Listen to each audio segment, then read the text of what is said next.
What makes y'all's conversations different? You know, people at their 9 to 5s all day and go back and forth about, oh, I can't be here, and it's a cyclical conversation. Ever since y'all had that conversation, it sounds like it's been up ever since, right? Yeah. So that's a fact. In terms of like motivation, like who is it, like an ebb and flow? Like, since y'all brought opportunities to each other, y'all be talking about it. Who is it? Like fear? Now I'm fear, and then we just have to keep motivating each other. How does that work? That's a deep question. That's a deep question. Is like I do something real risky. Like, I'm the risky one. For sure. We about to do this, and Adrian will be like, all right, let me calculate. And it's crazy because our sons are the same way. Like, our sons are, and they play together. My son is the risk taker. His son's like, all right, let me think about it. And if I say let's do something, Adrian will go figure out how we can do it, and then he'll come back and he'll be like, this is how we're gonna do it. And then I'm like, let's go.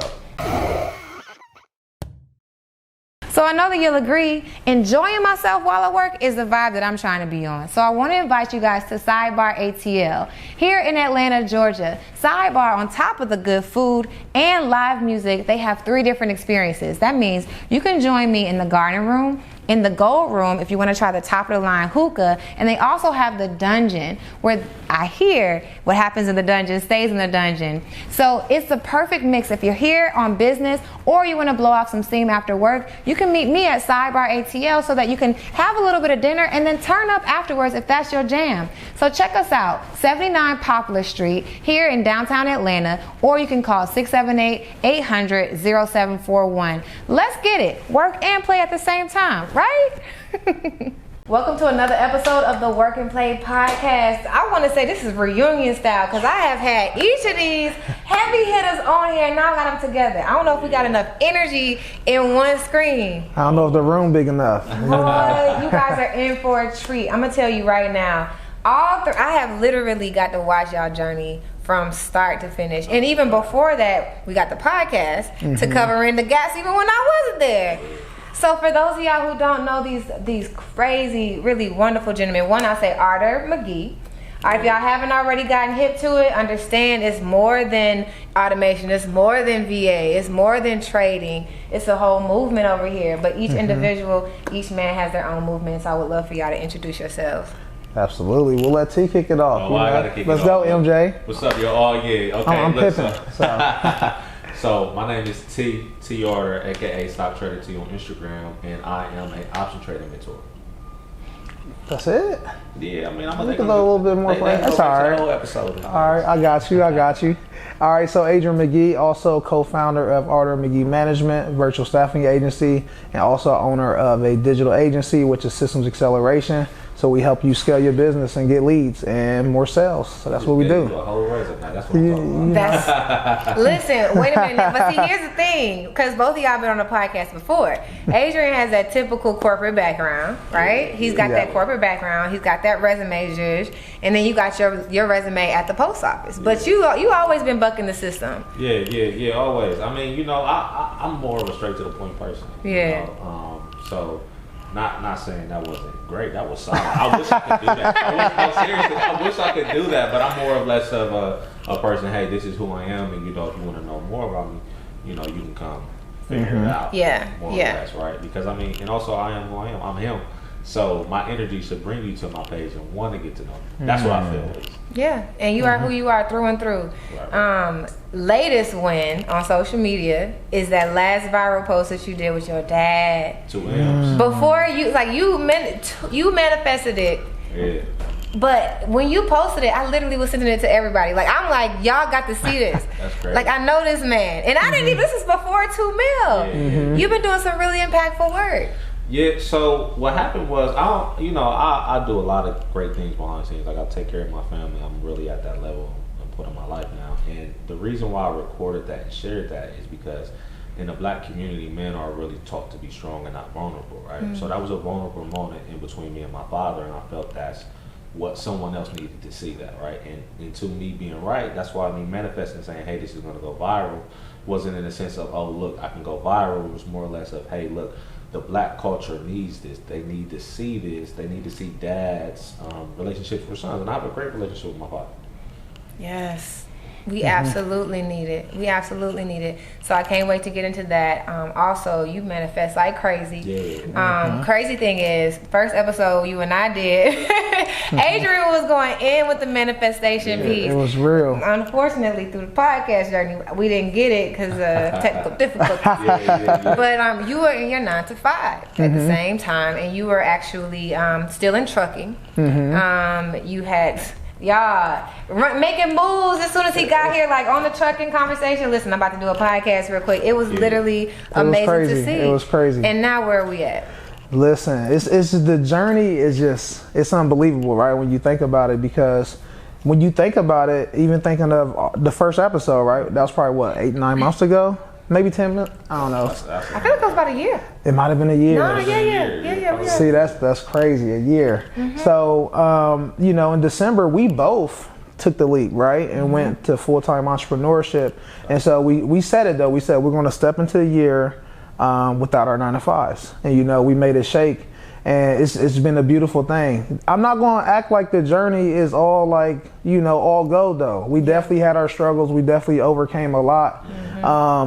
A lot of lessons, but I think we really, we already broke through, to really say it like that. Like, we broke through, but I think it's even more to climb. Like, it's a lot more to climb over the next few months, for real. Yeah. And when you say more to climb, like, you broke through financially, like you broke through systems-wise. What epiphany is it that you're saying you broke through?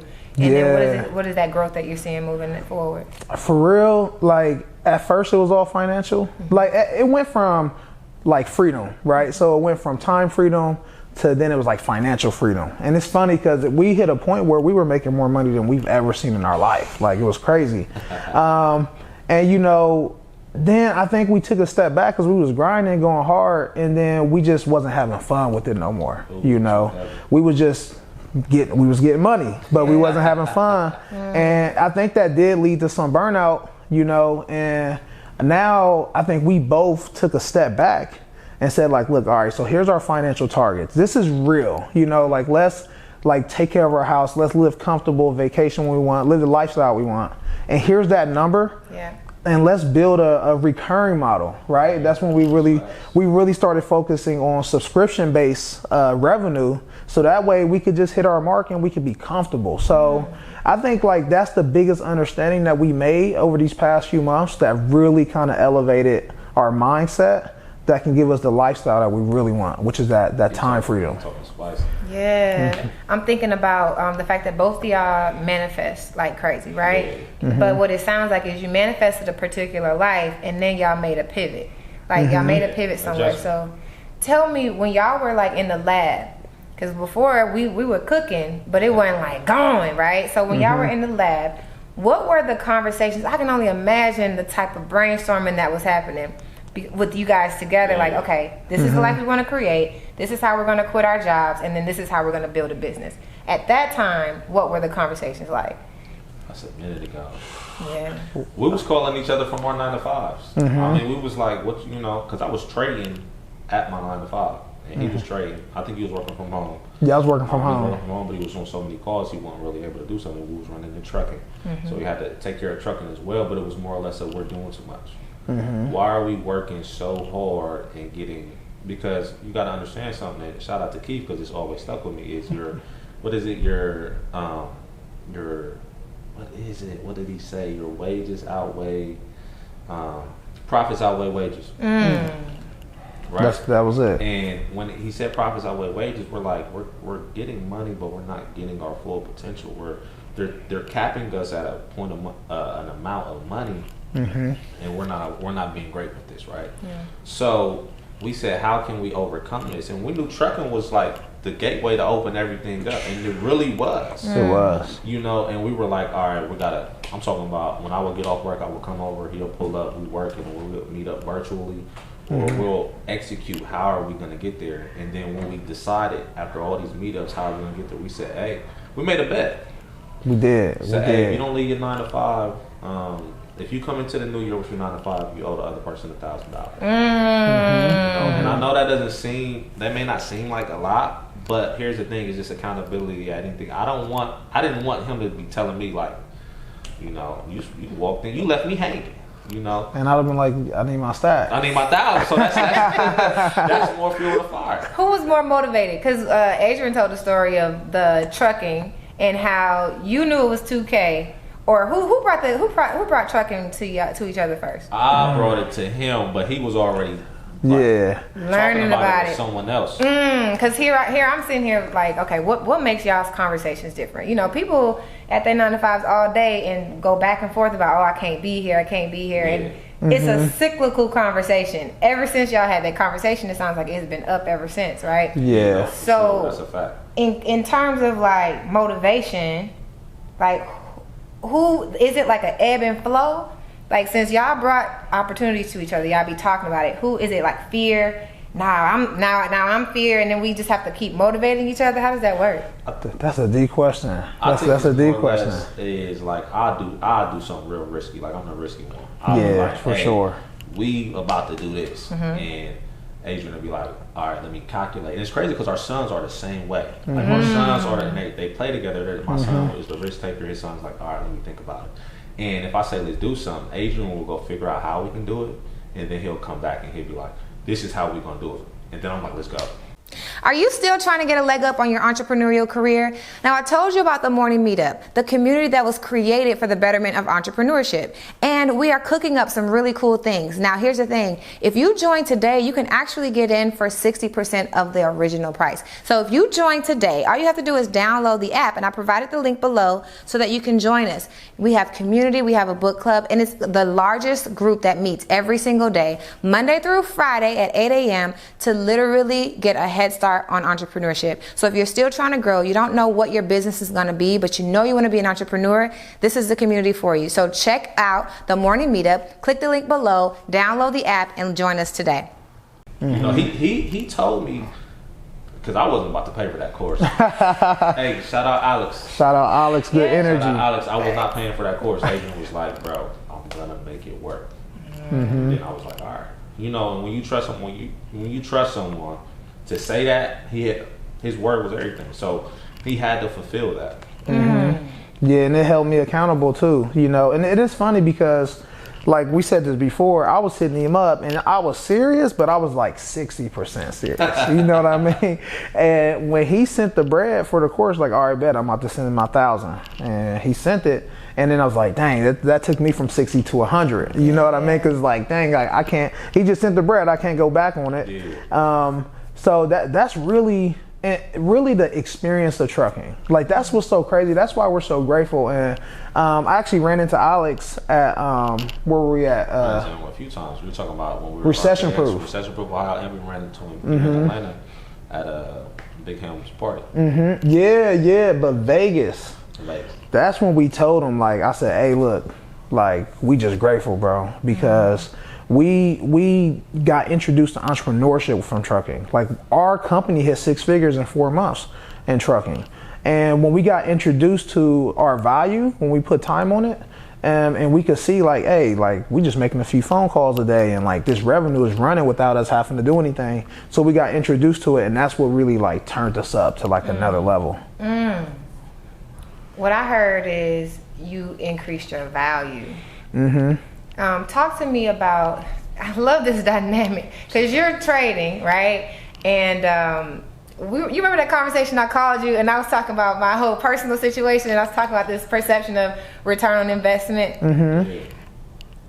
I want you guys to talk about how individually as employees you had a certain mindset and whatever your value was, right? To seeing what your value is now, what was the return on investment?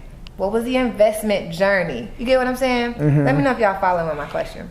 I think I got it. And the way I would describe it is just understanding the value of your time. Like, how much money can you really generate if you spend an hour doing it? And like, when you put that value on your time and you start to see like how much you can really generate, and even not even from an income, you know, standpoint, thinking about just an impact perspective, like how much impact can I create in an hour if I only focus on that? And once you actually like test it and see and get the results, your mind just opens up and it's like, all right, how much more can I get? Tell them about the week you took off.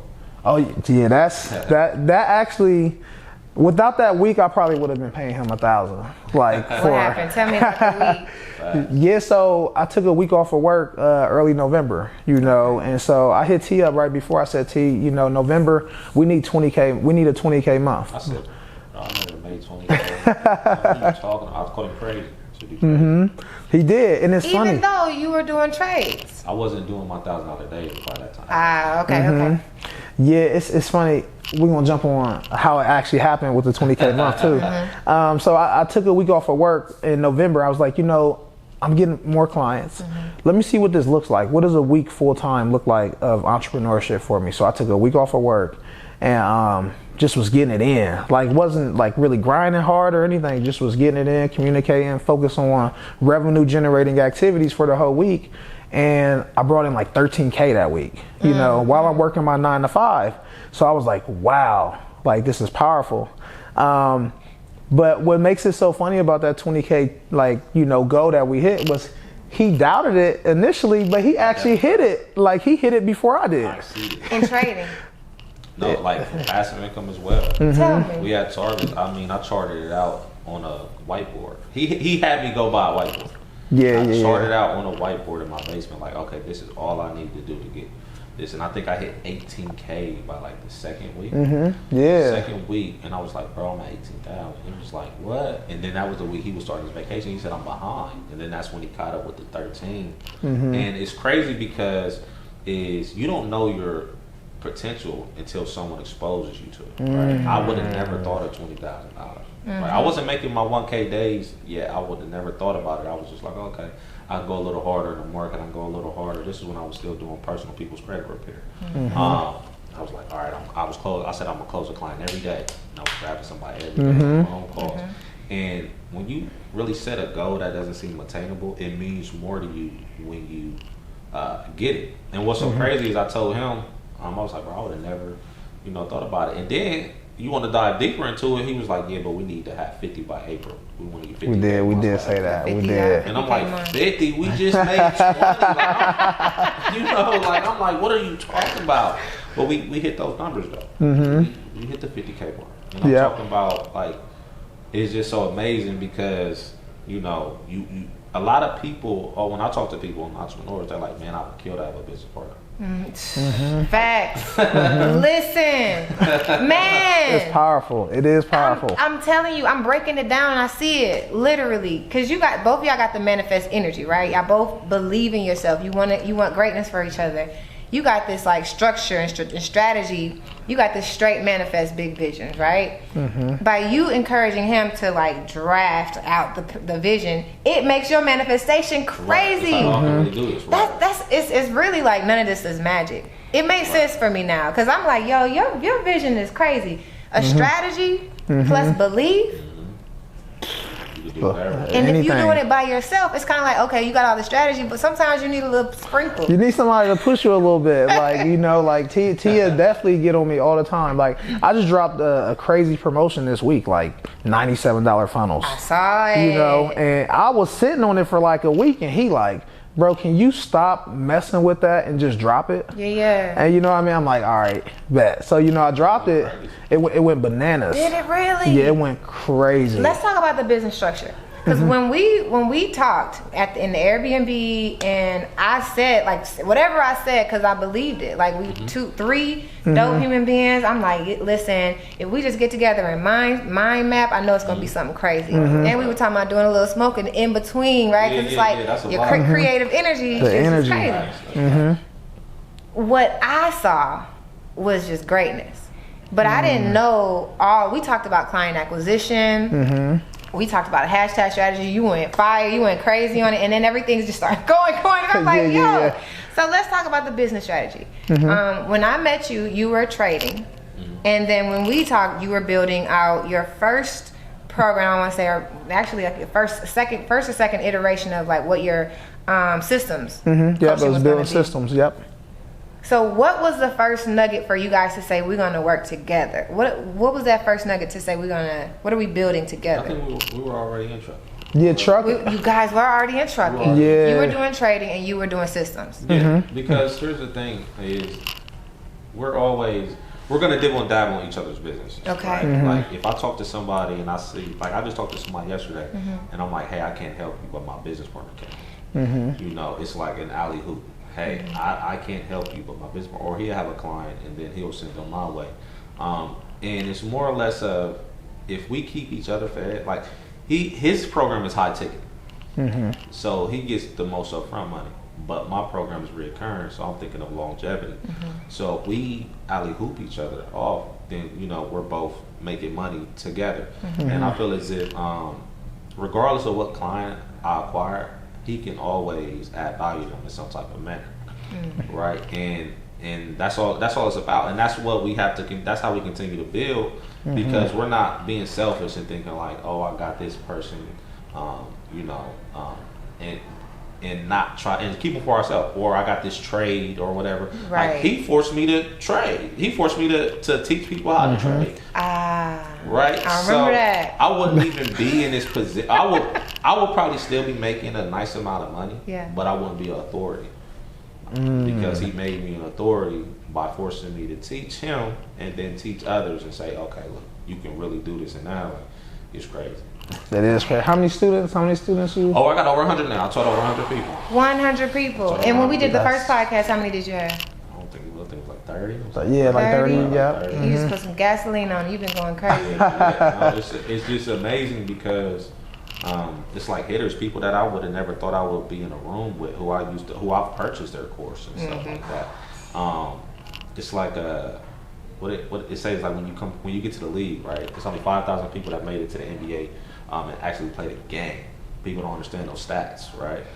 So when you make it to the league, and they usually say your idols become your rivals, but it was really about collaboration. I was actually asked to join something, and I'm in this group, and I'm like, all right, you know, I know I'm established. You know, I'm comfortable wherever I go. I know I'm established, but I'm like, is this the room for me? You know, I'm like, these guys is like, get it. You know, I'm happy to be here. But when I'm speaking to them, and they said something that really was crazy, and everybody always says this about me. They say, you can teach the basics so crazy. Like, I really can teach people from a 9 to 5 that don't know anything about the stock market. I can transition you into the stock market and be knowledgeable of it. So they say you do that so good that we can't do that. And a lot of people don't think that. Like, I don't have to be. And, you know, he said I was MJ earlier. I don't have to be MJ, right? I don't have to be LeBron. But in order to get those titles, you have to have the right pieces. And I was just thankful that I was valued as one of those pieces to win the championship. Shout out Trading Fool.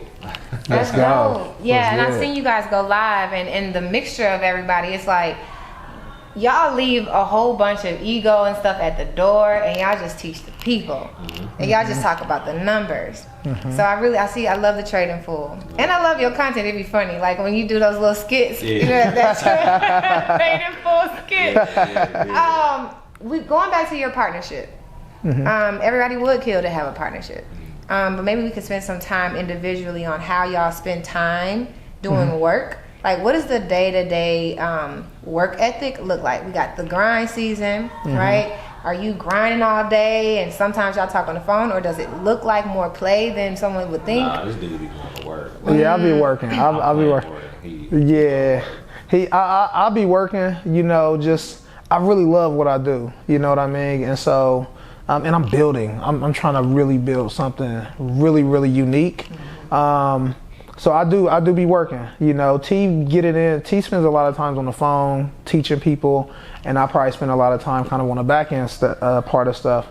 But I think what makes like our partnership so strong is that like we have like check-ins where we literally hit a whiteboard and write out what has to be done. And so, I mean, we talked a lot about manifestation. Like one of the most powerful things with manifestation is writing stuff down, like visualizing, seeing it, you know, because when you write it down, it hits a different part of your brain where it really sticks. So we'll get on a whiteboard and I save the sheets. Like it's a paper, it's not even a whiteboard, it's a big, the paper. Yeah. And I'll save it. Like I got them saved from our first sessions where we really write down like, hey, you doing this, I'm doing that.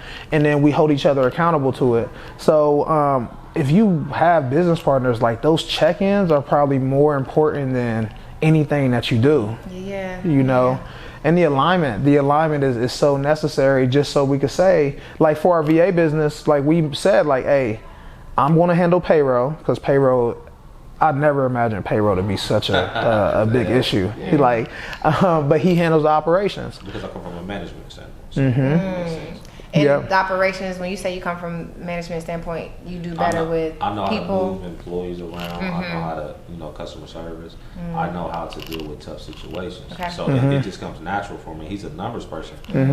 So that comes natural for him. So it's more or less of, okay, let's use each other's skill set to benefit our company and make it easier on us. That makes a lot of sense, because without you being in the picture, I would say you're a dope customer service.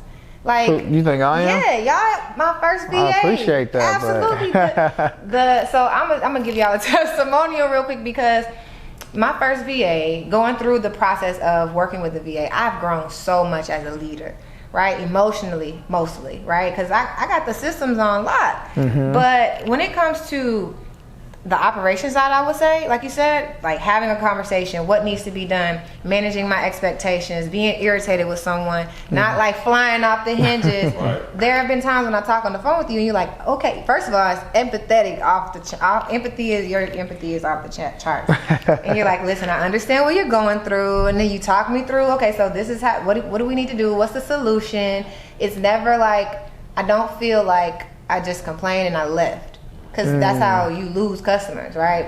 I feel like I got to say what I needed to say. You heard what I needed to say, and then we thought about a solution, and we always moved the buck. I don't think I would be here if I quit, earlier on. And I think that because of your customer service skills, I didn't quit, and I got to have a much better VA experience and a better relationship with someone, because I know me more, and I know how to delegate work more, right? I know how to temper my emotions. The reason I'm saying this, though, kind of goes back to the partnership thing. Is like, if you were to have to lean on that, perhaps you would get burnt out. Yeah, absolutely. Like, I don't have and he's not even a people's person for real, but he been making a shake. I think sometimes though that could backfire, right? So it works for you as a client, but some clients you got to be very direct and just like, hey, look, if this ain't a good fit for you, like, we understand, or if it's like, if you need support in this way, it requires a little bit more directness. That's where T can kind of handle it, but it's so important to figure out who you're working with, like what are their strengths and their weaknesses, and not really try to enforce that person to overcome their weakness, because that person can cover it. That's the whole purpose of a business partner. Is you don't have to do everything. Like the points that you don't like or you're not that great at, your business partner or whoever you work with can do it. And if neither of us can do it, we're just gonna hire somebody else that do it. Find somebody to do it. Who, not how, right? Who, not how. I want to talk about the journey a little bit. So we might have to separate to come back, because as entrepreneurs, or first of all, leaving your 9 to 5 and becoming an entrepreneur is a whole journey in itself. You guys have already crossed that threshold and you found success monetarily, relationship-wise. Listen, I feel like I'm a part of the fam for both of y'all. But the entrepreneurial journey of understanding who your client avatar is, understanding what your business structure is going to be, who and how you're going to help, what your framework is, those things take two specific separate journeys. So I'm curious, on the first podcast for both of you guys, we talked about that first threshold. After you quit your job, and then you started to become more efficient as business owners, for each of you, what was that epiphany, or what were some of the tweaks that you made in your business that really accelerated y'all's business growth after being a 9 to 5er? Separately? Separately. Because I can speak on mine. Yeah. I mean, I started being more consistent, right? I lack consistency, right? And he can speak about it. He'd be like, bro, you posting one day, but you posting in 2 weeks, right? And I'm like, man, I'm not really into posting, but I have so much knowledge. I had to start talking to more people, and more people believe in me, because when you can see something and it's obtainable, somebody's around you doing. If he's sitting next to me and he's making $1 million, you can't tell me I can't make $1 million. And so a lot of people and a lot of my students came from me knowing them, and they're like, hey, I know your character. I always said this on the last podcast, your character follows you wherever you go. And they're like, with you doing that, I know it's obtainable, and how do I do it, right? and I made it seem comfortable. Like, hey, I had to pay $12,000 for courses and mentorships and things like that. It's okay to do that. You know, that's why on my 4th week I trade along with the students on the 4th week to make sure that they understand and also get a return on their investment. Right? Possibly. It doesn't always work out like that, but majority of the time they get their money back. But it's more or less I became consistent and I became more direct with the transition because I take losses. I lost in the market yesterday, right? And then someone wrote me 5 minutes ago, not 5 because we've been here a minute, but someone wrote me prior to this podcast and like, I like how you're honest with it. Because I said, hey, I hit 20% today of my account, but I lost yesterday. You know, and sometimes people, these gurus and stuff, they're not posting the losses or they're not showing you or they're not being held accountable for what they're doing while I'm showing you I'm a human being, but I'm just good at what I do. Does that make sense to answer your question? Yeah, it does. What I'm hearing is to leave your 9 to 5 and to come into entrepreneurship was like the solo journey. This next phase has been consistency. And then you said impacting the people. Exactly. So like it's a completely different, because you had the idea, you had 30 people in your program, and I remember when you started your program. So I can only imagine like how that accelerated, but that solo journey, but then your personal growth in consistency and impact, you get to see it now. Right. Okay. And for you, what would you say that breakthrough looked like? That shift in clarity, if you will. Yeah, like for me, because I used to build systems, and systems are very complex. Like a lot of people undervalue it. It's something where like you work with somebody and you really have to get in the mud with them, you know. And it took a lot of time, a lot of patience, because people change their mind on what they want their system to look like, you know. So it takes a lot of patience. And I was targeting everyone, like I was working with everyone because the money was coming, you know. Like if someone could pay me $8,000, you know, I'm like, hey, I don't care what the project is, like I got it, you know, because I could do it. But my breakthrough, I would say, really came recently when I just really decided to like niche down. And so when we think about niching down, we always think about like who we target, right? We think about our avatar. There's that side of it, but we can also niche down in terms of like the services we provide as well. So like as T said, you know, he focuses more on taking like the 9 to 5er and teaching them how to jump into the trading space, whereas, you know, he could technically take someone who already knows how to trade and teach them how to go on the advanced side, but he focuses on this one piece. And so when we focus on a specific piece, when we really niche down onto what we do, it makes us really, really good at what we do. We can do it quicker, we provide more quality, and we can charge more, right? So what, you know, worked for me was running ads, like running Facebook ads and IG ads. I'm really, really good at it. Really? Like I'm dope, you know. It's and I like it, you know, I really enjoy it. And so now I went from building full systems for businesses, operations, marketing, all of this. And I was like, hey, we're only gonna focus on your marketing piece. And now like my team is like able to like kick stuff out way quicker. The transformations are a lot stronger, more powerful. So I really wanna say, like, I know we hear it all the time, especially when we jump into entrepreneurship, like, hey, niche down, like stop trying to serve everyone. But I'm telling you, it really, really makes a difference. And if we all really focus on what we're good at and we focus on who we serve the best, it fully transforms what we can do in our business. Yeah. You know, so. Right. And to piggyback off that, it's okay to turn away money. A lot of times people get in entrepreneurship and I'm just trying to run it up, but that situation or that customer may not be right for you. Yeah. You know what I'm saying? It's okay to turn away money. Like you say, oh, you got $8,000, you will pay me. I've turned so many people down. This program isn't for you. Or Really? This isn't for you. You know, you need to find this elsewhere, because a lot of times people like the idea of getting rich, but they don't like to put the work in. Yeah. You know, I had someone ask me, hey, how soon can I start making money from this? Not how long does it take to learn? How soon can I make money from this? I said, I won't want you in my program. You're thinking of it for the wrong reasons. Right? And that's what you have to look at. So it's okay to turn away money going into entrepreneurship. And that's one of the hardest things we got. It is hard. That's one of the hardest things. It is. It sounds like though what was really valuable is for you to see what it was like to be spread too thin and be taking all the clients. Oh, absolutely. I think that, you know, what could be discouraging for a new entrepreneur is like, you don't know what your niche is, and so you're afraid to go out in the market and just try.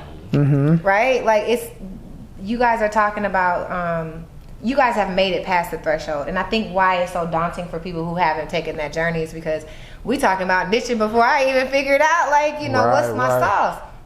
So that's why I think y'all should go check out the first episode, because that's what it looks like for you guys. You showed what it looks like to step through, even as we're figuring things out. Right? People say fake it till you make it. You don't have to. You can be sure of what you know. You know, I want to add something to that, because what you said is so important as far as like, you could change your niche. You don't have to, like, just because you start doing it one time and it doesn't work, you can change it. Like, and we always think like, oh, people are going to judge us. We're shifting our ideas. Like, people are going to think I don't know what I'm doing. But it's like, you're not that important. Like, a lot of people got a lot of stuff going on, and like, just because you switch your business, like, no one's really paying attention like that. So That's facts. It's okay to change. You could change the direction. I started in credit. I started doing credit. Did you? I started doing This credit. was before trading. Yeah, so I was trading, but I wasn't really announcing it, right? I was doing long terms, but when I came out, I was doing credit. Now, don't get me wrong, I still have a 6-figure credit dispute business, but I don't promote it anymore. You know, that's behind closed scenes. I want you to know me for trading stocks. You know, a lot of times people have all these things under their belts, and I'm not comfortable with going with someone who can tell me they can build me a funnel and also sell me a house. I'm not what are you good at? You know what, I need a whole focus on something. So I'm more inclined to pay someone who specializes in something versus that. Now, I could tell someone how to flip credit into the stock market, but I would rather be known for the stock market, because now it's more of an authority, right? I wanna ask you guys this question. So I'm doing a lot more personal development. I'm kind of like refocusing myself on the Jim Rohns of the world, like the things that helped me quit my job. I'm kind of like refocusing on that motivation. And one of the things that Jim Rohn says is like, or I'm not even sure if it's just for Jim Rohn, but if you were to give everybody $1 million in a year's time, that money will be back in the same hands that it was before, right? Because it's one thing to get money, but then it's another thing to keep the money. So for you guys, going from a 9-to-5 mindset to keeping your money, what are some things that you guys have had to do so that you maintain your level of financial success and not go back to where y'all came from? You know, we have a transparent moment right here. Like, I'll just be honest. So when we first started off in trucking, like, we learned like what it looks like to make like money, you know, like extra money, right? And so the ideal scenario is really to save, which we were saving for maintenance for the truck, you know, for that. But we was going a little crazy. We was going crazy. Like, we got extra 10K. Oh, we want to take a trip. Yeah, and we will really go like live it and enjoy every moment of it. But like last month was like both of our worst months, like since jumping into entrepreneurship. And we had to really tap into some funds we really didn't want to tap into to cover like a huge like issue we had with the business. And we just said it last week, we was like, we should have probably saved some of that money. You know, we said it. So it's like just being transparent, like you just gotta figure it out, you know, and being structured is definitely the way to go. I definitely advise everyone to at least get a bookkeeping system or get a bookkeeping, because we didn't. Like, we was just running it ugly. So that's what it sounds like the feedback is. It's like getting over the hump and receiving money in abundance is like, that's the first ship. But then to keep it sounds like you experience, because sometimes we think that a coach can help you avoid the mistake. But what it sounds like is you went through it and now you know what it feels like, but you bounce back much sooner because you've had coaches and mentors and stuff along the way. You got to think about longevity. right? It's about longevity. Like I'll tell you, I said, this whole VA business can go. This whole VA business. I said this whole VA business can go. I said because that's where our issues were lying. I said this whole VA business can go. I said it's a headache. You know, I got my team, you got your team. We're both making good money separately. There's no need to have, you know, both of these teams. You know what I'm saying? I'm like, we're good. You know, and he's like, no, like this is $1 million company, and it is, right? And you know, we're reaching out to, you know, especially him. We're reaching out to people who are in a position who could possibly went through this, like our entrepreneur friends. And it was like, it wouldn't be a business if you didn't have a hardship. Come on. Right? They all said it. Every single one. We all go through that, and it was more or less all right, you know, let's hit the whiteboard. What we need to do, and that's when I remember, Adrian said, I'm gonna get the finances done. So I went through an interview with everybody on our team. How can we be better? What can we do? You know, and 1 week we thought it was good. Then second week came, we back down again. Yeah. Third week we back down again, and then I'm like, man, what's going on? I'm like, if I gotta, every week I say that, if I gotta come out of pocket next week, I'm talking about.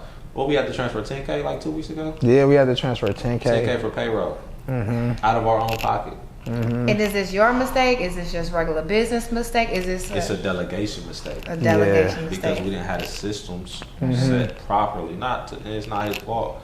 It's more or less we were focused. We making money. We scaled quick. Yeah, we scaled super quick. Money, like it's like it's keep good, it going. But you know, when you're not in the mud, like Adrian meets with his team like every 2 hours. Got to. More or less me. More or less me. I don't meet with my team like unless it's an emergency. I hire someone to do all that. I would like to do that more, but it's not really my style. But I mean, our styles bounce off of each other, and it works the better for the company because it's more or less okay. He knows like, T, you got that. Or I know, like, no, Adrian's handling. Like, we gotta pay the employees today. I'm not handling that. Yeah, I gotta get in the mud today. Let's go back to the foundations. Cause I don't think in one conversation I'm gonna wrap my mind around Arter and McGee. Maybe I will. Let's see. We got some time. But systems, right? I'm a very big proponent in buying a system that I can grow into. And then building the things that I need as I learn more about it. Especially as I've done the 14-day trials. I've actually tried these things. I spent weeks putting together systems and processes all to throw it away the next day. You guys have grown using one system and built into new systems, so you kind of have a good feel on what it feels like to transition and what an entrepreneur needs to start with. Maybe y'all's business is a little bit more complicated than than the solo entrepreneur. But what are some of the systems now in hindsight that y'all could have had in place personally, professionally, and virtually that would help an entrepreneur get started and kind of not avoid some of the pitfalls that you guys have experienced? The best way to support the Work and Play podcast is by subscribing to the YouTube channel and by going to your favorite podcast player to subscribe and rate the Work and Play podcast. That's all you have to do. So if you are liking the Work and Play podcast, the content, the stories that we're sharing, and you know that this will help someone, go ahead and share the content to someone who could actually use it and help them on their journey to transition from corporate into entrepreneurship. Now let's get back into the episode. Yeah, one is time. Like time, and you know, systems, that's our thing. We love our systems. So, you know, again, systems, everyone thinks about technology, right? And systems is not, technology is a part of systems. You know, when you think about systems, you got people, technology, and processes. So when we think about systems, it's really the way that we do things. It's the process, the step-by-step process. And so one is time. And that's something that we did. We said we are going to commit at least 1 hour per day towards our virtual assistant business, like individually. So first is time, because if we're not pouring time into it, it can't grow.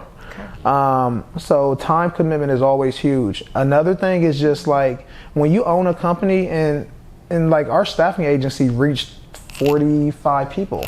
48. Yeah, 48. Like we reached 48 and we scaled down. I think it's down to like 30 right now. And that was intentional. We grew really fast. We went to a conference and got a ton of, it was crazy. But just the delegation part of it when you are like running your systems is you got to have these check-ins with your team that are structured with proper reports to show you what's going on with your business. Facts. Like That's facts. now we got somebody who has to send us a dashboard every single day and tell us like what happened today, you know, who's on the wait list, how much money came in, how much money is anticipated to go out. And like that whole system alone has probably saved us and helped us like make bad decisions or like just helped us like be ready for stuff. Better decisions. Yeah, because like we know what's coming. So that's a really important system. And like when I was in corporate, we would go into these departments and we would enforce a system where they would do daily huddles. So they would meet with their team for 15 minutes every morning just to know how's everything going, right? And so like that system is huge as well, just to have alignment with your teams, because when you add people on your team, you really start to lose sight of what's going on because that person that's doing it now owns it. So how can you still kind of keep eyes on it, not micromanaging, but just to know like, are we tracking towards our results? You know, am I providing that person enough support to be successful? So that's always a huge thing with systems, is just like really knowing what is going on. Let the numbers tell you. I got time commitment as number one. Kind of like time commitment, what your how you're gonna block your time, and then I got processes. Yeah, because when we say systems, it can get convoluted. You're saying processes. For each individual, 1 hour a day on your specific business and whatever you're supposed to be doing for that hour and whatever you're supposed to be doing for the hour. And then I heard a little bit of delegation. I feel like delegation goes in there as well. Yeah, delegation. And the last piece is validation, right? My mentor used to always tell me, trust but validate, right? Because even though we give people the assignments in delegation, we have to make sure that they got the job done. You know, and I think a lot of times we were just going off people's word and asking for any proof that they were doing it, and that's where we lacked that. And now we're stuck. It's like, you know, I got kids, so it's like if I tell my son to clean his room, you know, I can tell him right from here to clean his room, you know, because I'm not in the city. He can say, oh, I did it, but how do I know that he did it? Now I can say, hey, FaceTime me and show me that you cleaned your room. You know, those little extra seconds of validation goes a long way, with especially employees, because here's the thing, right? If an employee knows you'll ask them, they're more inclined to do it because they don't want to be asked. Because if they don't do it, then now their character, now you lost trust. Now if you lose trust with someone, well, what I need you working with me for? You just said a whole thing. That was a banger. I feel like that's a key It is. to having a VA. Like, let's talk about the fact that a lot of people feel like they can't just get a VA and just throw their business off. My God. Oh, no. You be talking to have our customers that we got. Like, Facts. People think, I had a call yesterday with a guy that I told you that I said, hey, you need systems. That's what my business partner does. And he was like, hey, I've been doing credit repair. You know, I've been doing it for 2 years. I just need a virtual assistant to do it for me. I want her to take the calls, run the ad, blah, blah, this. I said, that's not going to happen. I said that you're not going to find a virtual assistant to do that. Like this. You need systems set up, someone properly trained in consultations, your process. You're going to have to work with them, right? And he was more or less said, well, man, you know, is it an easier route? And I was like, it's not easy about that. I have a 6-figure credit repair because, bro, I can tell you right now, that's not easy. I had to vet my whole team. You know what I'm saying? I had to get process in place. I got a systems person right there who sets all that up, all the basic things like that. So either you're going to pay to get in place, or you're just going to be doing, you're going to run unorthodox. And sometimes unorthodox works for people. We be bootstrapping it until we don't have to, you know? But why do that? Exactly. And I'm a wing it person. He'll tell you I'm a wing it person, but I realize why do that when it can be so much more easier. So. Why do that when it can be so much more easy? I feel it. Look, trust me, I feel it. We had to. I mean, we started denying people if they want a VA. Oh, like you can't get one. You can't have one. It's a mindset. It's literally a mindset. One of the things that. So, who are the people that you have to deny? Like, what are the qualifiers to tell you that somebody's not ready for a VA? What's your systems? Oh, you don't have any? Okay. What is your business structure? Okay, what are you planning for this virtual assistant to do? Are you planning to train this virtual assistant? No. Are we training this virtual assistant? Okay, if we're training this virtual assistant, what are your requirements? Okay, we're going to tell you if they can or can't do that. And you know, a lot of people just be like, oh, because we run across a lot of people that do credit repair, or they need a social media person or something like that. Excuse me. And a lot of times we're like, okay, social media is easy, right? Yeah. Because it's very direct, and the admin is very direct. You just need someone to hit me up. Cold calling in real estate, that's direct. You know, you can find someone with experience. But when you want someone to be versatile, and you just want to throw your business on them, that they don't know none of the process or anything like that, or we don't, and you're not willing to train them, then not. Not gonna work. Because you're going to get a bad experience as a client because this VA isn't meeting your standards. This VA is going to get stressed out because you're throwing them to the wolves without any direction, and it just really creates a bad situation on both ends. And so that's why, like, we said, like, it's a privilege to get a VA from us now. Like, it's funny, I heard him on a call the other day, and someone wanted a VA, and they started a new business, and she's like, no, I want a full-time. He's like, no, you need a part-time. Like, he told him, like, you need part-time. They didn't necessarily like it at first, but then he broke it down because, one, you also got to be able to afford a VA. Like, it's not as expensive as an employee, of course, but you still got to be able to afford it. And so if you got a brand new business and you don't have a reserve amount of money to, like, cover this person, what's going to end up happening is you're going to be in service with us for a month, and then you're going to come back and say, I can't. They're gonna duck us. They're gonna duck us. They don't like replying. They don't like saying their business isn't working out or things like that. Versus coming up to us and saying, "Hey, look, this isn't working out," but we know it's not working out. We told you what you needed to. I don't want to just give you a bid. I don't care about the revenue. I want to make sure your business is successful based off the virtual assistant. So it's more like everybody thinks they can just. And he's the one who said, like, we got to start denying people because it's becoming a headache because they want the virtual assistant to learn possibly things that we never agreed upon. You know, and that's taking time from our resources because with our virtual assistant, we get back office support.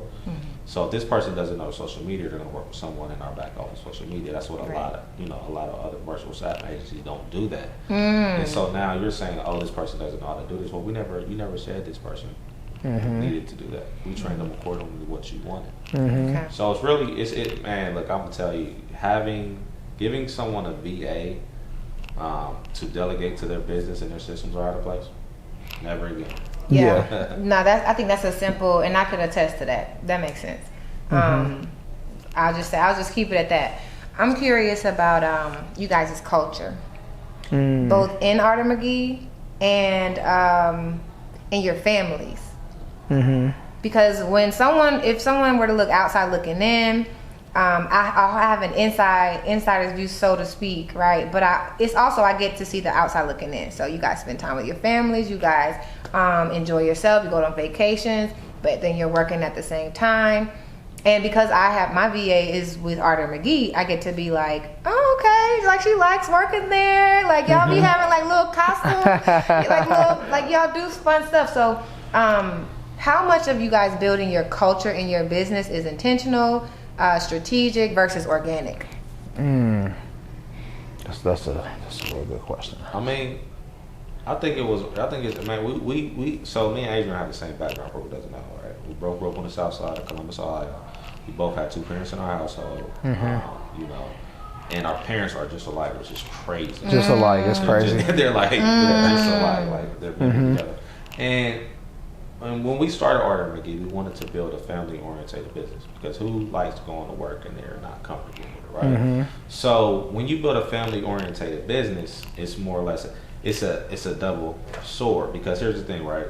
Is if something's family-oriented, you're more likely to not take it as serious versus someone where it's really structured. But it's also kind of easier for you to come to work. And I've learned this being in management. I want you to work for me versus you wanting to work for the system. Because if you want to work for me, you're going to fight hard. You know, you're going to make sure it's done as if I want it done, as if I treat this like this is your business. But that's what we built the culture over. Mainly. Family. That's what I think it is. Yeah, no, we were always big on family, you know, and we want to really run a trend. Like, we want people to be comfortable to kind of speak up if they're not comfortable. We want people to feel safe, you know what I mean? And that's what we all want from corporate jobs, wherever we go. So we really wanted to push this family atmosphere, and I know I'm really, really big on personal development. So I'll tell when I interview someone, I'm like, hey, you know, you might step into this role and it might require you to study outside of work hours, and you know, and you might not get paid for it. You know, I want you to be so in love with what you're doing that you're open to taking that next step intentionally, you know, and not just for me, but for yourself. And that's what, like, we think about personal development for corporations, and we always like, I need to make myself better for the job. And that's a very bad way of looking at it. Right. You know, you need to make yourself better for you and your personal career. So I really promote a culture where it's like, hey, I want you to force me to pay you more. Yeah, like I've told my team, you love what you do so bad. Yeah. Like the value that you're adding, one, to yourself, but to the establishment is just crazy, and you deserve it. I want to give you more. I want to give you more. Bet on yourself. Yeah. I mean, I hired someone who wanted a certain amount, and I said, if you show me you can do that, I'll give you that. But I'm not going to pay you that up front, and you don't meet the requirements. And she bet on herself. She cold. She cold.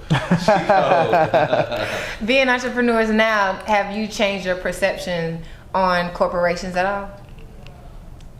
all? You know, I would say no. I would say I understand how it all works now. You know, I understand, like, sometimes we get mad at, like, the big dogs, right? Like the big CEOs, because it's like, you know, some of the things that they do, like that for what they have to run. But like, I think Grant Cardone said this, like he said, I fire people very quickly, right? And so we always look at corporations like, yeah, especially T. I'll let you know. But it's like, we don't have time to waste, right? And it's like, and I'll see corporations kind of like let people go, and I'm like, dang, like this person can't pay their bills. But it's like, this company can't be successful with bad performing people who don't want to get better. So it's like, I understand a lot more too. But then also, I could take things that I liked in corporate and put them in a company, but I can take the things that I necessarily didn't like and take it away. So it's kind of a blend, but you got to really see what works for you, your organization. And, you know, again, as a CEO, we visualize, but when we run our companies, we got to get other people on board with that vision. You know, so we got to build that culture, and, you know, it could change. It really varies. Yeah. Your individual investment journeys. What are the things that you guys now have to invest in? Because before, when we're employees, sometimes we are generalists. Sometimes we do more things than we need to do. And when we leave, we could take a little bit of that, then we throw the rest of it away. The education never stops as an entrepreneur. You got to get better in your craft. You got to learn more. So what are you guys' personal investment journeys looking like? And what I mean by personal is still investing in the business. So like, what are those things that you guys do that you have to invest in on a regular basis, education-wise, personal development-wise? For me, I'm giving a mentorship while getting a mentorship, right? I'm learning new things in order so I can bring back to people in my community that I got, right? So I'm forever a student. A lot of times people think like, oh, they already made it, they don't have to get any more information. You still have to get in those rooms and learn something. There's something you can be taught from anybody, right? So my investments is, when I get paid from someone, I take a portion of that to invest and relearn some more information that I can now give back. Because if I'm giving everybody the same information, I mean, of course, it's gonna die out. Right? If I was trading stocks the same way I was trading when I first started, I wouldn't be teaching anymore. You know, we're learning the strat, right? What is that? It's a what is it? How do I say it? It's a strategy. It's a trading strategy. It's a trading strategy that's very successful, created by this guy named Rob Smith. And at first, I didn't think I needed it, right? And it's a lot of things that I didn't think I needed when I first started trading, but now it's more, it's better for me. It's better for him too, because now we're understanding, we're on the same basis, and we're trading together, because he's a coach in my community with trading.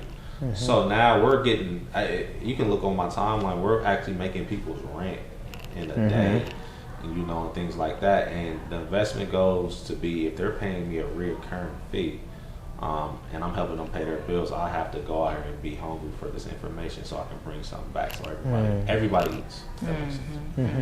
Okay, gotcha. I know for me, I really want to join organizations where people pay a lot of money to be in it.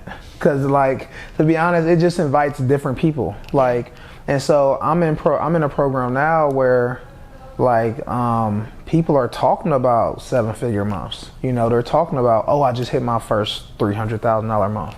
And for me to see that is like, I'm getting the same information as them. It's always current. You know, and I'll get to see what they're doing to be successful, and now I can leverage that same information. So I really, as far as like continued education, it's the educational piece for information, but then also there's the environment piece. So you got to understand, when you pay for these mentorships and things like that, there's other people that also made that investment who's on the same journey as you, you know. And so personally, I gotta stay in some type of like heavy mentorship. I'm talking like 5-figure programs, like at least, because it's just it's too valuable. To normalize a 5-figure mentorship, y'all, like when you spent $20,000 on a college education, minimum $20,000 on a college education, but then you're afraid to invest $1,000. You start off being afraid to invest $1,000 in your first coaching program, whether it be trucking, podcasting, whatever it is, to get to a point where you can normalize investing in a $50,000 mentorship group. That's the type of life. I want to add that to the manifestation, right? Because we don't know to manifest that. Like, we didn't know that was going to be on the other side. We just said, I want a life that's better for what we have, right? And then we live it. But then what does that look like? We be figuring it out. But the key you already have is to start to set a goal to invest $50,000 minimum, right? In a mentorship program. And maybe that's not where you're at right now. So shoot, $1,000 is nothing compared to that. You know what I'm saying? We started with that though. Our first was $2,000. That's what I'm specifically talking about. I got $1,000, and then 2 months later, I went and bought the recession-proof course for $3,500, and then I ended up making $250,000 off of that information. So it's like, you can't really limit yourself, right? Yeah. When you go get information, it's like, what are you going to do with it? If you see multiple people are successful from this mentorship or this course, it's all about if you believe in yourself or not, right? I didn't want to go get that course. I said, bro, we just spent $1,000. I'm not about to go spend $3,500 on a course that I don't know is going to change my life or not. You know, I'm working my 9 to 5. This is a lot of money at the time. You know, and now when I see I'm making a $3,500 in a day, in under a day, you know, on a normal basis, it's like, wow, when I did that because I believed I could do it, and I also had somebody to push me to do it. He told me he didn't. I said, let's split it. He said, no, I don't want that course. he said that. That's real. He said, I don't want that course. He said, that course is your speed. It was. I need you to get that information and bring it back so we can eat off of it. And I'm like, man, you trying to get me to pay $30? You know, you think I'm a sucker? Yeah, I'm like, you tripping, but I really got the course and I locked in and I brought the information back. I even helped him repair his credit. I mean, it wasn't bad. But I wasn't down bad, y'all. I wasn't down bad. But, you know, repair your credit, you know, and gather that information as well to help other people. I've repaired several people's credit for free, you know, things like that. So it's able to impact someone off of a course, and it even helped us get the virtual assistants. It did. That helped us jump into the virtual assistant business. Their second investment. Yeah, right. That helped us jump into the virtual assistant business, and then now he purchased his course on sales and things like that, and brings the information back to me. He know I'm not gonna crack open the course. Y'all just answered the question in such a very, very in-depth way. Like, investment for you guys, of course y'all invest in the business together, but investment for you guys, you said the credit, like the things that you need to learn, that's your lane. Investments, credit, all the things. Sales, client attraction, systems, that's the thing. y'all invest heavy in yourselves, and then you bring it together. That's what makes Arter McGee what it is. It is. I want to be able just to ask him. I don't want to be able to. I don't want to have to go to the course. Go and study. Yeah, I want to be able to just ask him, like, hey, how I do this? Like, no, like I literally can. Like I sent a voice message out to his assistant. Hey, I need you to do X, Y, and Z, blah, blah, and he trained him efficiently to do that. Or he knows he doesn't have to pay for credit repair or anything like that. He can literally contact my team and say, I need y'all to do this real quick. You know, we have access to each other's teams, and we don't count favors. A lot of people count favors, right? A lot of people aren't still in business with each other because they count each other's pockets. Right? I don't care how much he makes. If he gets $10,000 and I didn't make any amount of money that day, I'm not mad at him. I'm happy for him. Then I may talk to him and say, how can I make $10,000? Exactly. Tomorrow, Yeah. Right. Yeah. You know, things like that. So and that's a lot of our success is we're open with each other. We tell each other what's going on. Like even it was funny because when he was down bad in the business, I'm thinking it's just the business. He like, nah, I messed up. I said, man, me too. I said, me too. And then we can figure it out. A lot of people and a lot of men are prideful to say I'm hurt. Because I'm not gonna tell my family that. I'm not gonna go tell my wife. I'm not gonna tell people that like, yeah, I messed up. But I told him because he was open up to me to tell me like, hey, bro, I'm messed up. So how we gonna get this back on track? And I'm gonna be real. We turn that thing around real quick. Real quick. We about to turn around this weekend for real. We about to go to Invest Fest. We got the booth ready. I'm so excited for y'all. It's about to turn up. Yeah. We talking about expansion, and my mind went to you guys are peripherally talking. Hopefully you don't mind me sharing this, but like real estate, getting into investing in the community, and having even bigger conversations, and collaborating with even more big brains and energies. Crazy, right?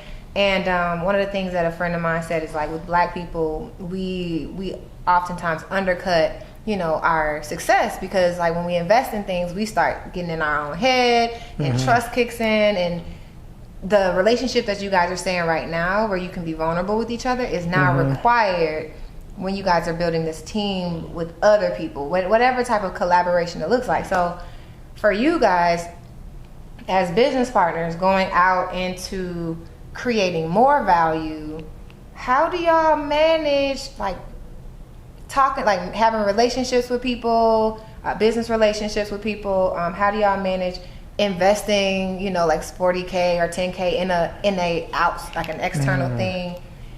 Do y'all powwow beforehand, or do you guys just know each other? Like, I know Terry wouldn't do that. I know Adrian would do this. It can be natural like that, Yeah, I think more or less. I'm more to ask for forgiveness and for information. I'll tell him like, hey, we about to go do this.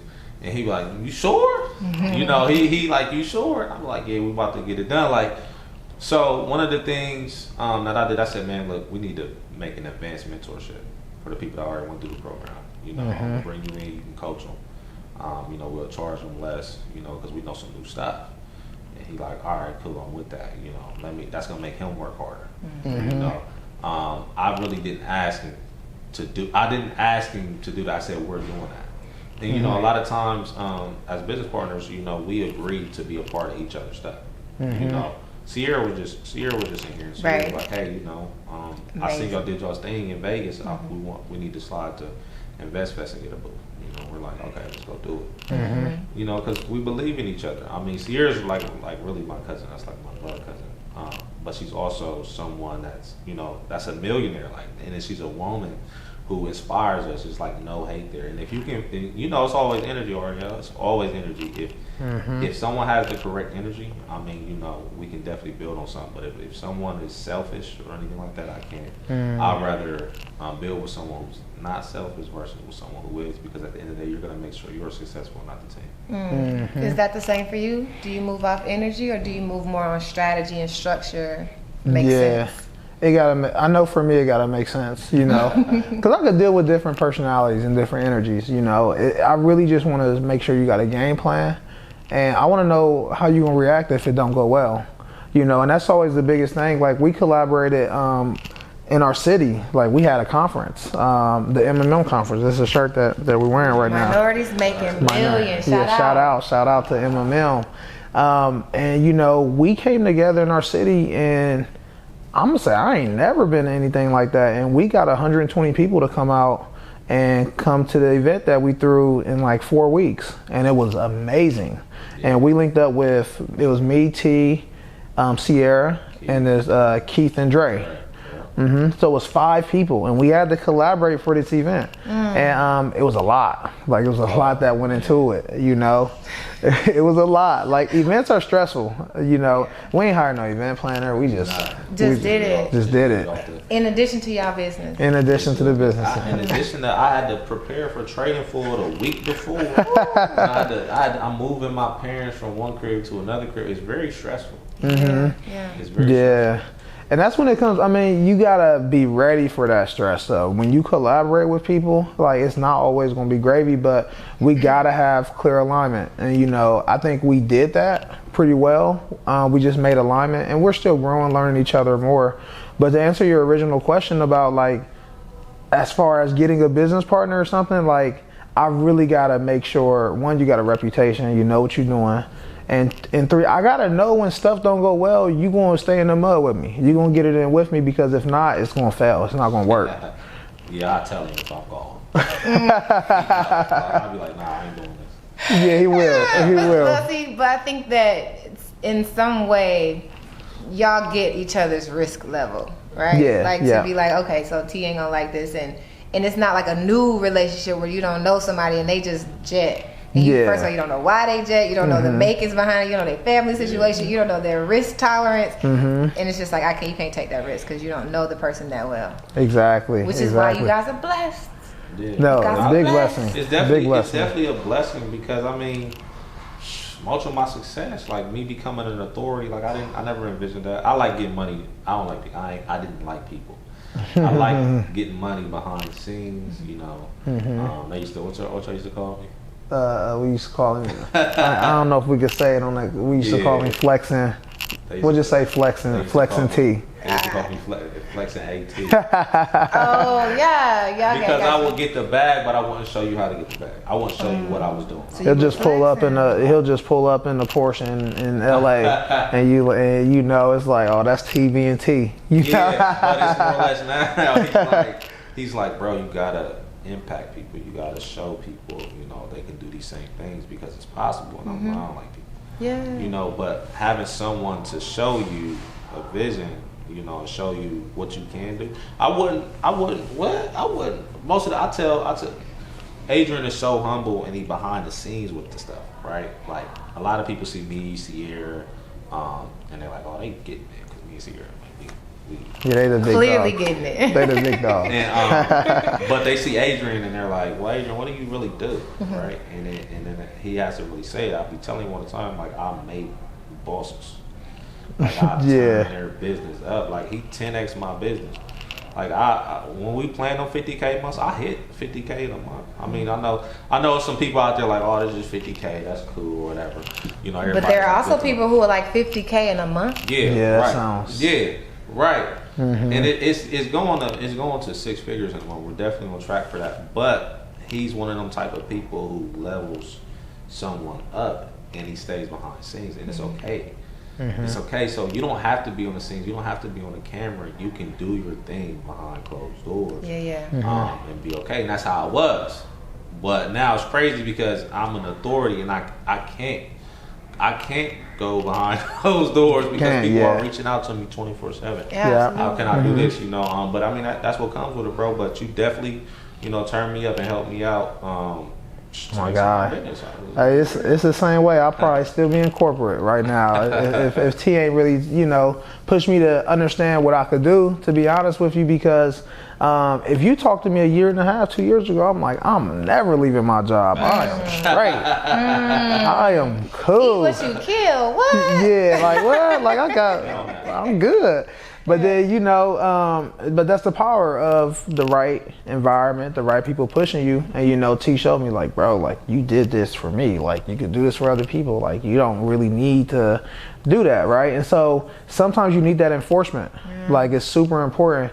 And that's how we could bounce off, and we keep it raw with each other too. Like, if T do something I don't like I'll tell him. If I do something he don't like, he'll tell me. We don't take it personal. We be like, all right, bro, I see what you mean. I definitely see where I did something kind of wild there. That's accountability. It is. It's kind of like all of the things that we learn as entrepreneurs, but it's like it's just the word that I'm thinking about is accelerated, it's enhanced, because the two of you guys are bouncing off of each other's growth, so you can build off of it, right? Like, you hit the wall and you go up. Yep. You know what I'm saying? Yep. I think that's really, really dope. And on the topic of impact, we talked about this before we did the podcast, and I have this vision of like being able to show truly what success looks like. You know what I mean? Like, on the journey. The good, and I don't think there's any bad, you know what I'm saying? But one of the things that we talked about was like smoking, and as it relates to smoking, I was so like, I'm still trying to figure out how I want to bring that into the thing, like. And as I brainstorm with y'all, this is on some like drink champs for corporate professionals, 9-to-5ers who are getting money now in entrepreneurship. But the real role, right, that like you guys have, like, or that smoking has, or any other habits that you guys have, what are the things that y'all do on the back end that people don't know either adds to your success, doesn't add to your success? And as it relates to smoking, how have you found that to be a addition or a hindrance from you guys' success? To or from you guys' success? You want? I'll let you talk first. You know, that's such a powerful question. I guess to answer your question behind the scenes, I know something that we've been struggling with, and we're still trying to figure it out, is balance, right? So like, sometimes like we just need to chill, you know, like Facts. going like hard, chill hard, like chill, just relax. Like, we don't even play the game, you know, like sometimes like T been playing the game for the last. happy. The same, like I started playing the game every once in a while, you know, and it's really like the balance, right? And so I think we all gotta find that thing that just brings us peace, like allows us to escape. So a lot of people ask, like, why do you travel so much? And it's like, it forces you to chill because you're in a new environment. You want to go explore, do things. So it forces you to chill. So I know like just that balance as an entrepreneur is like everything, right? And so, and then, I mean, as far as like smoking and weed, like, it just brings out a very creative side to it. So heavy. You know, it forces you to chill, right? It does force you to chill. We know where T at with it. Yeah, but I mean, a transparent moment, like, we found ourselves doing it too much and was like, hey, like, we gotta slow down, you know, because we was getting it, you know, everything's cool, but it's like, hey, like, this is making us chill too much, or it's just like starting to become too much of a heavy habit. And that's where a lot of people mess up at, because they can't control the habits to keep it from going to the negative. Anything, what is it? Too much of anything is a bad thing. That's facts. That's facts. You know? You said that's the bar. I was literally thinking that's about to be a class. Because I think that I understand why I was hesitant about bringing it out in a soundbite. Entrepreneurship takes good habits. Like, we gotta know ourselves, we gotta know our habits. But then when you don't know your habits and you mix weed with it, then we find we could crash, right? No, that's facts. And that's why I chose to start smoking when I was financially stable. Yeah. Come on. You can't do something and think you're going to get dry from it. I decided, okay, let me try this when I'm already financially stable. Sometimes you have to make decisions based off of what state you are in life right now, right? So I knew when I was working my 9 to 5, if I start smoking weed, this may slow down my performance. I could possibly lose my job, things like that. I'm not going to do it. I did it occasionally, like on vacation or something like that, but I wasn't really doing it. But when I jumped into entrepreneurship and I realized it broadened my mind state and allowed me to relax, or I would get, you know, more sleep from it. And it was working, right? And then I was like, oh, okay, I'm killing it. And then we used to do it for celebrations and stuff like that. But then we realized, like, we doing this too much. We'll have it. Like we'll be like, all right, we about to go to work. Let's hit the whiteboard, and then we'll order some Wingstop. And then we'll order some Wingstop or something like that. And like, we're just gonna get it in tomorrow. Yo, that's facts. That's facts. And then we was like, he's like, we need to slow down. And you know, it's like, damn, you kind of don't want to, but it's like at the end of the day, you have to pace yourself and know what's good for you. Because like I always say this, we have to wake up, eat what we can every day. Every day. And if I gotta wake up and eat what I don't want to be slowed down to what I can. I don't want to miss a phone call or miss a beat because I was trying to enjoy relaxing. You know, I didn't sign up for entrepreneurship to relax. I signed up for entrepreneurship to maintain a lifestyle and to take care of my family. So if I gotta cut out me chilling, then that's just what I'm gonna do. So let's kind of like bring it all together. There's habits. There's cutting off like excessive chilling so that you can focus on getting the bag. And then you guys mentioned happiness. What's the value of happiness? What's the value of chilling? And how do you incorporate that? My peace is everything. I can't get money or be happy if I don't have peace, right? And when my peace doesn't come from a drug per se, my peace comes from everybody around. My happiness and my peace is reliant on everybody who I care for. So I know sometimes as entrepreneurs we stretch ourselves thin and we take care of a lot of people. But that's where my happiness determines from. A lot of people ask me, what do you want for your birthday? I don't need that. As long as everybody around me is happy and in position, I'm happy. I don't need anything, right? Yeah. So me, I'm very big on peace. If it's not bringing me peace, like the VA business was getting on my nerves. It wasn't bringing me peace. So I was really ready to let go. And like you said, I fire people quickly, right? It's not the sense of, you're not doing your job. It's more or less you're not bringing me peace. You know, I usually try to work with you. A lot of people are, you know, how do I say this? You know, they're combative. They want it their way. And this is not your show.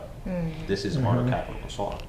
This is iRock. I built this. So rather you like which way I got, everybody has the opportunity to go elsewhere. So if you don't want to make that decision for yourself, I'll make it for you, because you're not bringing me peace, right? And that's with relationships, friendships, and anything. If you're not bringing me peace in a friendship, family members, anything, I don't want to talk to you. I'm about to change my number on Monday, so I can reset my peace. No, it's real. Reset your peace. Yeah, when people have access to you, you determine your peace. If so many people have access to you, sometimes you like, no, this just ain't gonna work. Reset your peace. That's powerful. Appreciate it. That's powerful. That's absolutely powerful. Especially as a woman, because I do feel like there's differences. Like people pleasers, it's easier for me to be a people pleaser. It's easier for me to give access and want to serve and like be available for people. But then as I grow, there's some certain people I just don't need to have such access, right? Yeah. So resetting your peace is a process. I talk about processes all day because I think it keeps me centered. But recentering your peace and changing your number, these are tangible things that you can do to protect your sanctuary. Processes for peace. Processes for peace. That's an SOP, or you call it POP. POP, processes for peace. You can't allow people to have access to you. You can't always. Here's the thing. I have a hard problem with telling my family no. Right? I have a hard problem with saying no.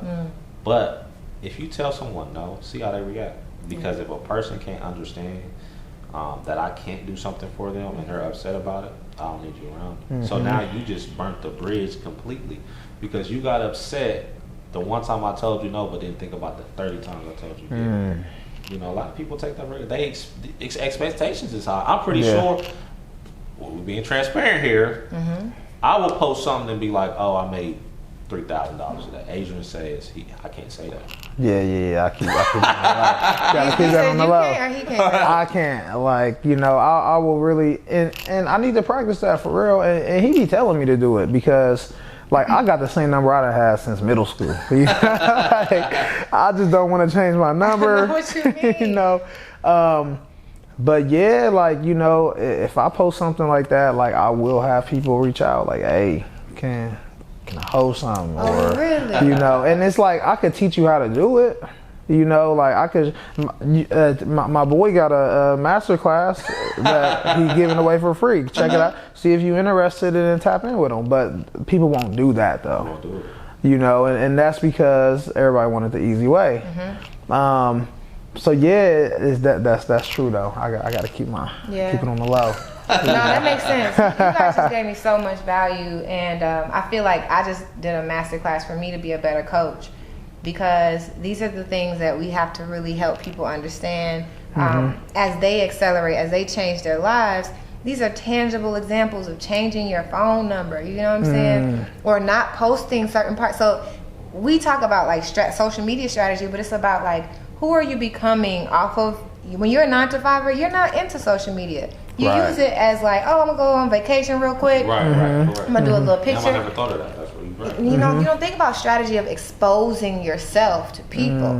I will tell you personally, and y'all are giving me even a way to tell my own story, because it's like, my light has always shined, you know what I'm saying? But it was shining in corporate a whole different way. When you become like a mini influencer, and then you become around certain energies, it's like, okay, so now how do you manage this? How do you protect your peace? How do you create a process where you don't go networking all the time because everybody wants you to be somewhere? How do you share? What parts of yourself do you want to share? And what story are you crafting? It's okay, everybody don't need to know everything about you. And you guys are literally giving like little pieces of how you protect it, and then also how you have outlets. So for some people that need therapy, do y'all do therapy? So I want to get back into it. I was doing it, and it was super helpful, super helpful. But you know, I was in 9-to-5, and I had my insurance. I had my insurance. Different insurance than what was you call it? The EAP. Yes, right. I want to get back to it though, and I'm to a point where I'm actually looking into like probably hiring like a coach with a background in therapy, so I can kind of get both, because I can get the business side from these other programs I'm in, but the mental side, I do need something specific for that. That's dope for him to say that, because me, like, I would like therapy, but I'm really like hard headed.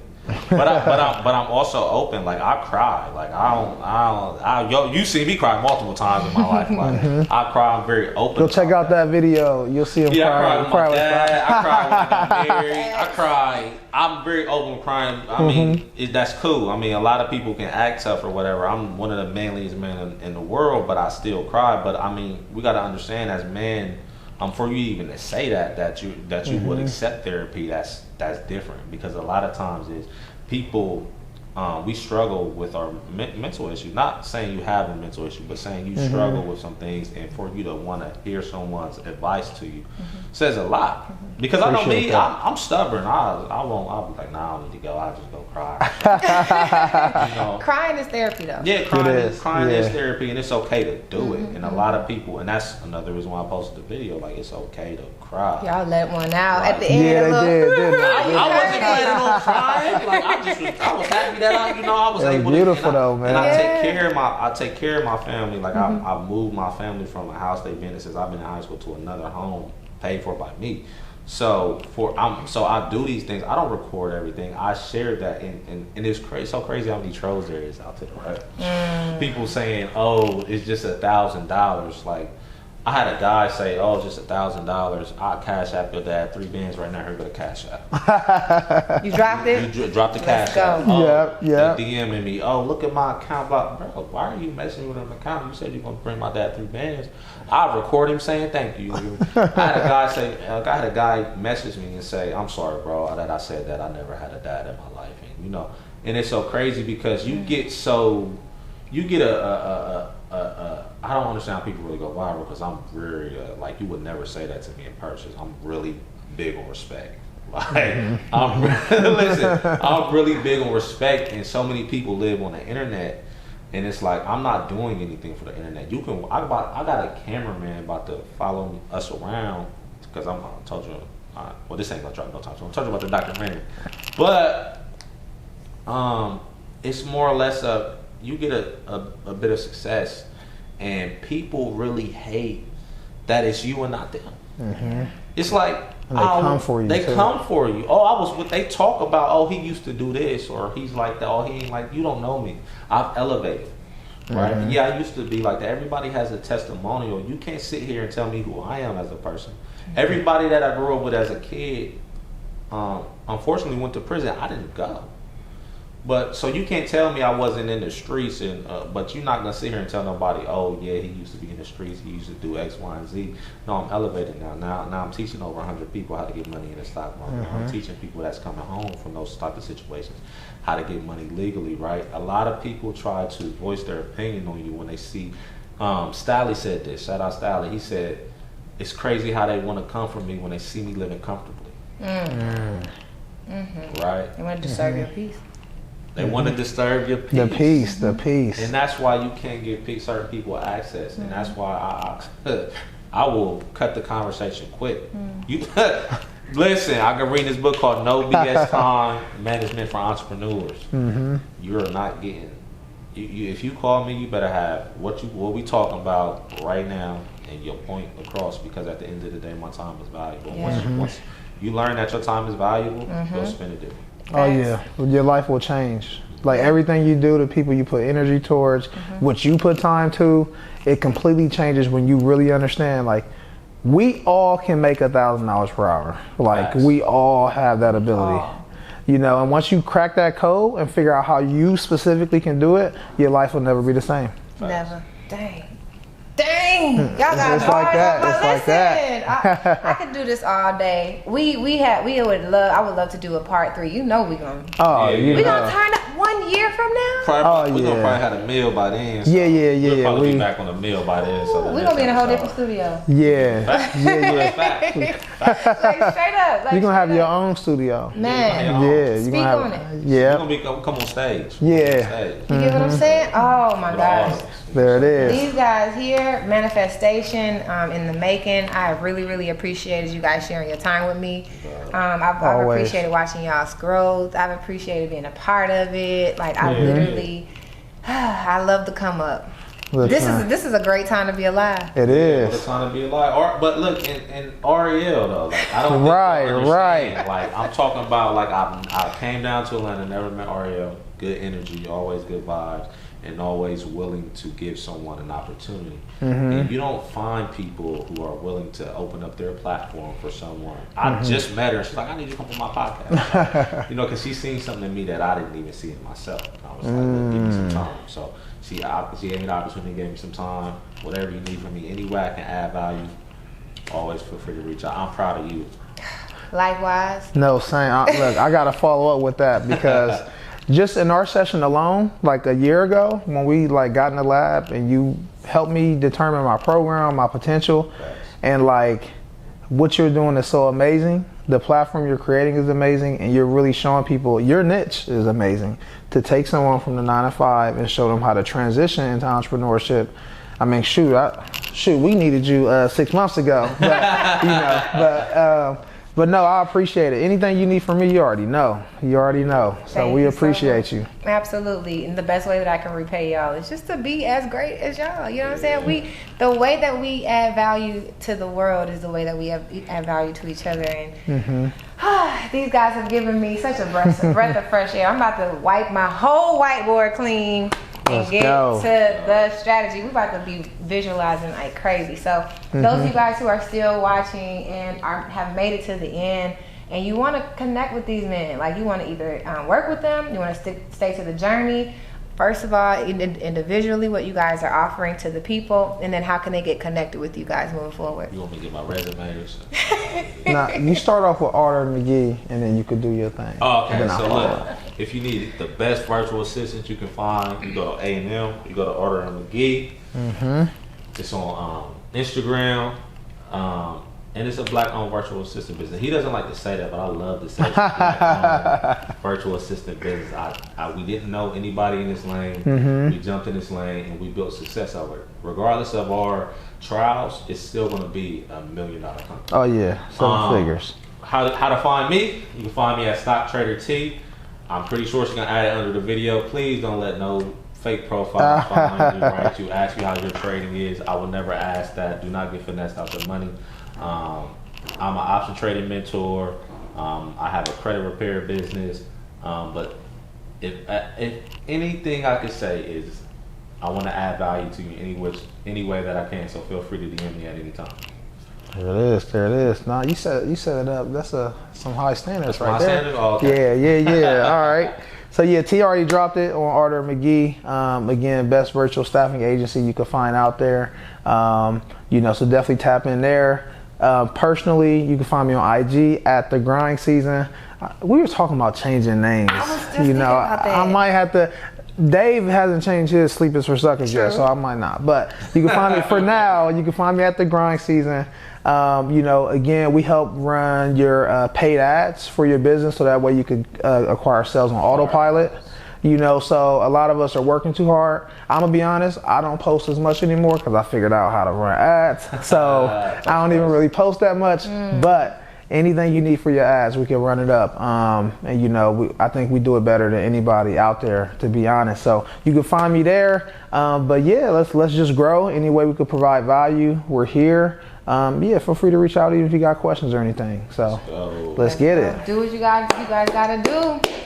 Don't break. Just if you didn't get it, replay this video, write down your next steps, and take action. I don't care if it's 12 o'clock right now. Let's get it, all right? Let's go. Let's go. Peace out, y'all.